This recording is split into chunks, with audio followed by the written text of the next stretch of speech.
Welcome to part 1 of 2 sa kung magkano na ba yung nagastos ko after 49 days of ownership.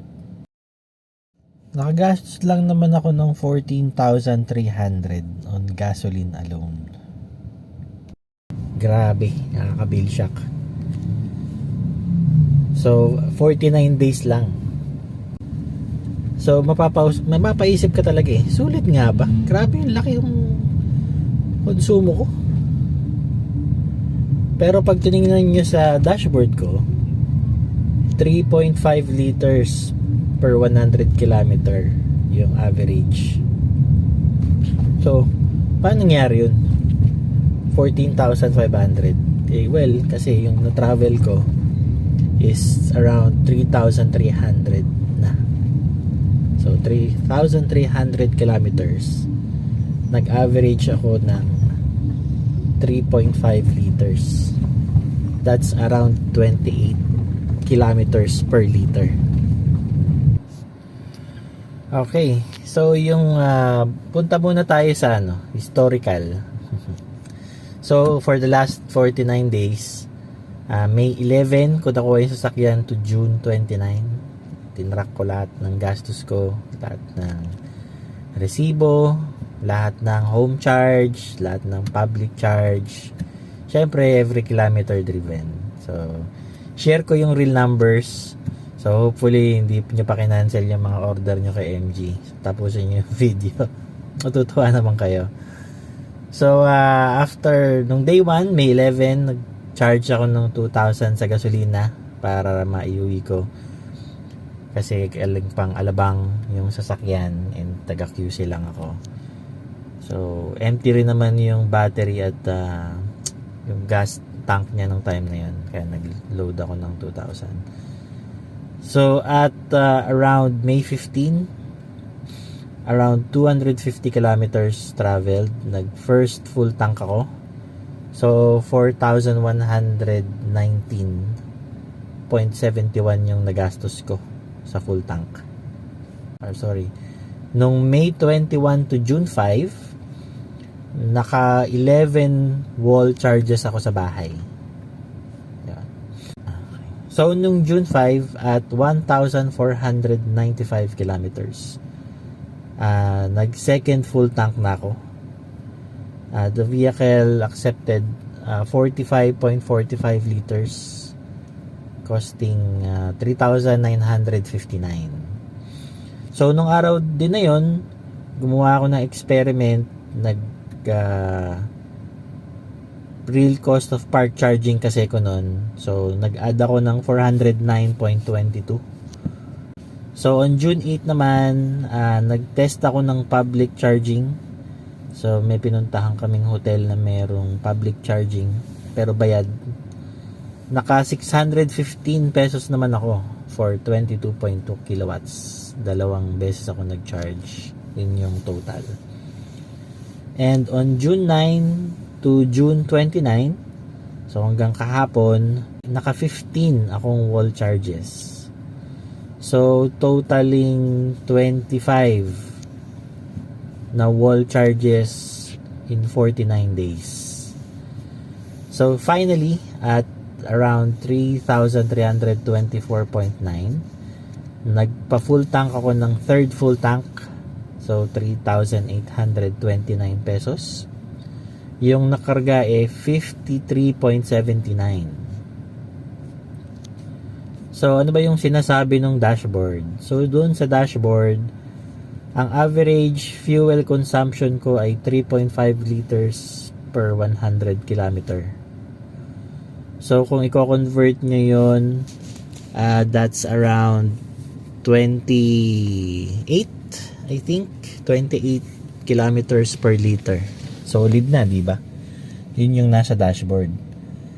Average electrical consumption is 7.3 kilowatts per 100 kilometers. So, yun, 28.6 kilometers per liter. Grabe. That translates to 73 watt-hours per kilometer or 0.07. Yan, sorry. So, ano ba yung sinasabi ng resibo ko? Siyempre, yung sinasabi ng resibo ko, iba naman. Kasi nga, full tank to full tank eh. Iba yung nasa computer, iba yung nasa real world.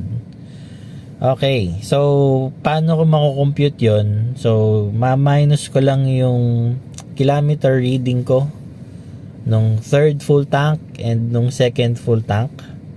3,324 minus 1,495, yun yung second. It's around 1,827 kilometers. So, mind you, yun yung na-travel nung car. Naka 1,827 kilometers siya sa isang full tank. Solid, di ba?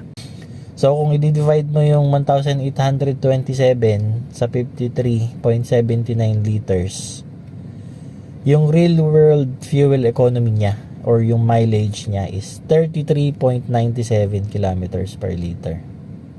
So, ang layo, or hindi naman malayo, pero mas matipid pa pala yung sinasabi ng resibo kaysa doon sa infotainment.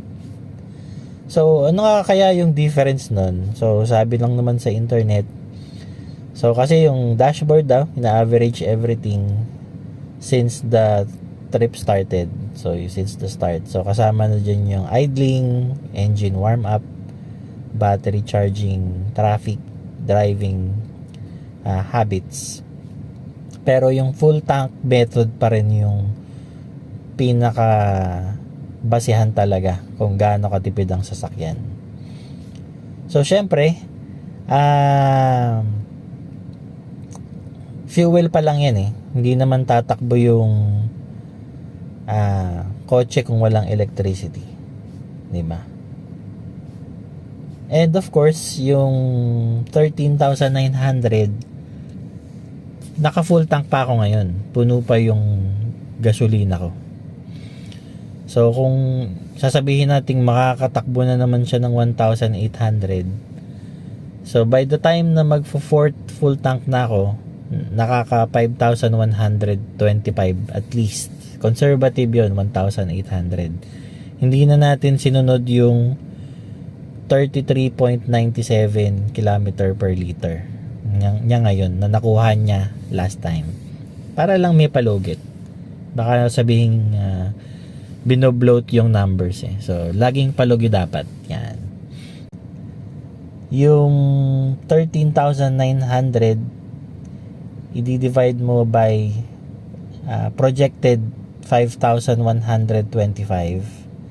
nasa 2.71 pesos per kilometer lang ang gasoline running cost. Grabe, di ba? Kung mame-maintain ko yung habit nung sa wall charging. Pero syempre again, itong sasakyan di naman to tumatakbo lang ng gas eh. So, built ito mainly for electric use, or tingin ko mas for electricity siya. So, i-park na muna natin dito ang video. So, I hope na nawala yung kaba nyo kahit papano dahil grabe yung tipid nung nakuha ko nung last full tank. Imagine that, 33 kilometers. Pero syempre again, ini-utilize ko yung wall charging. So on the next video, discuss ko kung magkano yung total cost na binayaran ko kasama yung electricity and yung overall, I mean yung blended mileage niya for gas and electric. Kung magkano ba per kilometer. Thank you and see you on the next video.